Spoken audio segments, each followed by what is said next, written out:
Bonjour, bienvenue sur la construction du réseau de Wissonheim et de son extension. Aujourd'hui, pas de vidéo de décor, j'ai malheureusement pas eu le temps de travailler sur le réseau après la vidéo live de hier matin. Donc du coup, petite vidéo pour venir faire quelques petites précisions par rapport au digital. Alors je sais bien, on en parle souvent. Vous commencez à connaître un petit peu mon point de vue par rapport aux offres digitales, par rapport à la problématique inhérente au digital. Mais en fait, je me proposais de faire un format un petit peu différent. Au lieu de râler, et c'est justifié, sur certaines obsolescences que l'on traîne comme un boulet avec le format digital, je vous proposais de faire un petit peu de prospective. C'est-à-dire, en fait, de voir les choses qui sont cool en digital et les choses qui méritent, bien évidemment, un sérieux coup de polish. Alors, bien évidemment, vous allez me dire, oui, mais à quoi ça sert de parler de ça si derrière, personne n'a envie que ça change ou ne propose quelque chose que ça change. En fait, c'est pas tout à fait vrai et c'est pas tout à fait faux. Vous avez raison de faire cette objection. Mais d'un autre côté, ça permet aussi de savoir ce que les gens désirent. On sait que le digital avait été à la base une promesse d'un jeu libéré des contraintes de câblage, libéré aussi des contraintes liées aux restrictions que nous apportait l'analogique. Et bien évidemment, 30 ans après, il est l'heure de faire un petit peu le bilan. Le DCC, est-ce que ça a changé la vie de beaucoup de modélistes ? Ça, c'est assez mitigé. On peut considérer effectivement qu'en 2022, certaines lourdeurs de protocole, notamment le fait que l'utilisateur, le modéliste, le joueur doivent se palucher une quantité incroyable de configurations qui sont totalement imbuvables et très difficilement assimilables et qui, d'une certaine manière,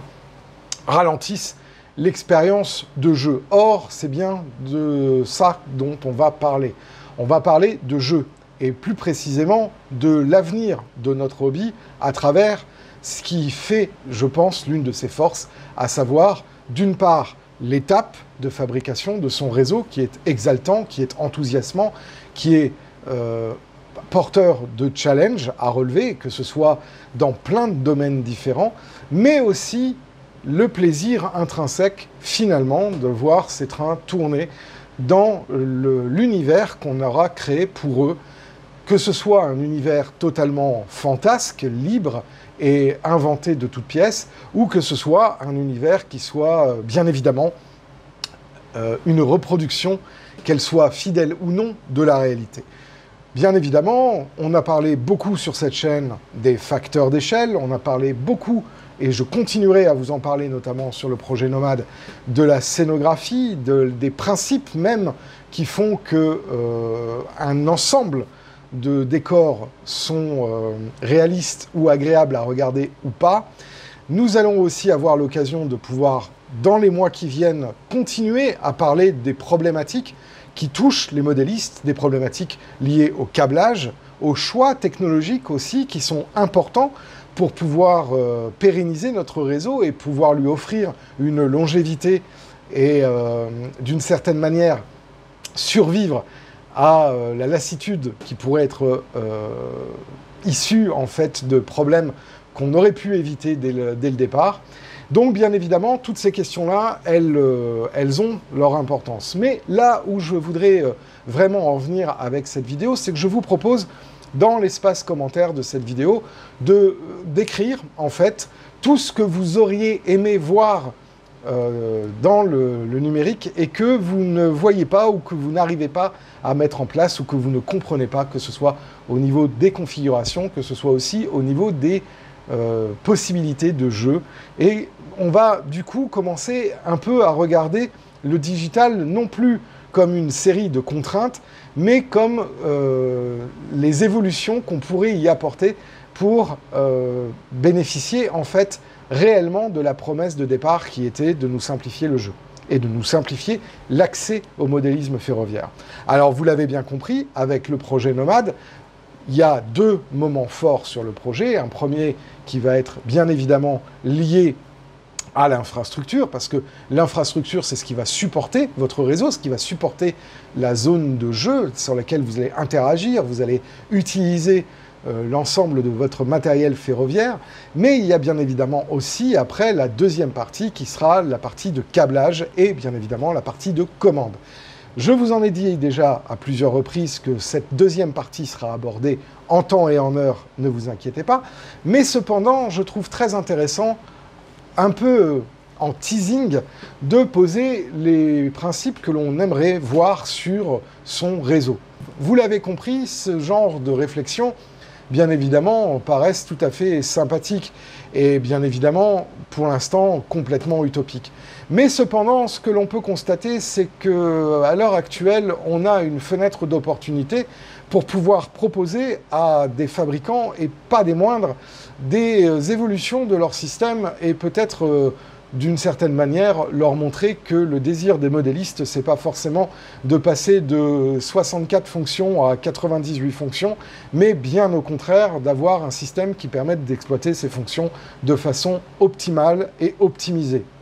Voilà, donc c'est un petit peu le débat que je vous propose de lancer aujourd'hui, c'est quel système numérique nous aimerions avoir pour piloter notre système et notre réseau en 2022, 2023, 2024, dans les années à venir, digne de ce que l'on peut avoir et de ce que l'on a dans d'autres domaines, notamment le jeu vidéo. Quels seraient aussi les freins qui permettraient d'être levés pour faire venir notamment les jeunes générations et donc, du coup, effectivement, avoir une possibilité d'agrandir en fait le nombre de personnes qui pratiquent ce hobby, qui par ailleurs disposent d'énormes qualités, que ce soit au niveau de l'éveil, que ce soit au niveau de l'histoire, du devoir de mémoire, que ce soit au niveau aussi de l'architecture, de l'art, de l'impact finalement que les êtres humains ont eu dans leur environnement, et bien évidemment de cette ode à l'industrie qu'est le chemin de fer, de ces puissantes locomotives, de ces évolutions, de ces réponses technologiques. Tout ça, c'est ce qui nous motive, je pense, nous, modélistes, pour bien évidemment avoir un système qui puisse répondre totalement à nos attentes. Donc évidemment, ce que je vous invite à faire dans l'espace commentaire, c'est, comme vous l'avez compris, mettre les choses que vous aimeriez voir et faire un recueil qui pourrait être utilisé par la suite et transmis aux différents fabricants de modélisme ferroviaire. Alors je ne vous dis pas que l'initiative réussirait à aboutir à son terme, mais pourquoi pas pouvons-nous espérer peut-être qu'un jour ce genre d'initiative puisse faire boule de neige, que peut-être des commerciales ou des gens de certains fabricants verront cette vidéo et verront vos réponses dans la section commentaires et donc du coup, d'une certaine manière, faire de cette vidéo une bouteille à la mer sur les réseaux et un appel au secours auprès des fabricants de matériel digital, numérique et de matériel de modélisme ferroviaire afin que peut-être un jour nos souhaits soient exaucés. Voilà, c'était pour moi une chose un peu importante à mettre en place parce que c'est vrai que j'ai parlé très souvent sur cette chaîne et je vais le continuer à le faire parce que vous êtes de plus en plus nombreux par mail à me poser des questions sur les systèmes digitaux et bien évidemment, ça m'oblige d'une certaine manière à essayer de vous y apporter des réponses qui sont bien évidemment pertinentes pour vous et qui permettraient de vous débloquer dans la réalisation de votre réseau et dans l'accomplissement de vos phases de jeu. Je ne veux plus entendre le digital, c'est compliqué. Oui, actuellement, le digital porte des fardeaux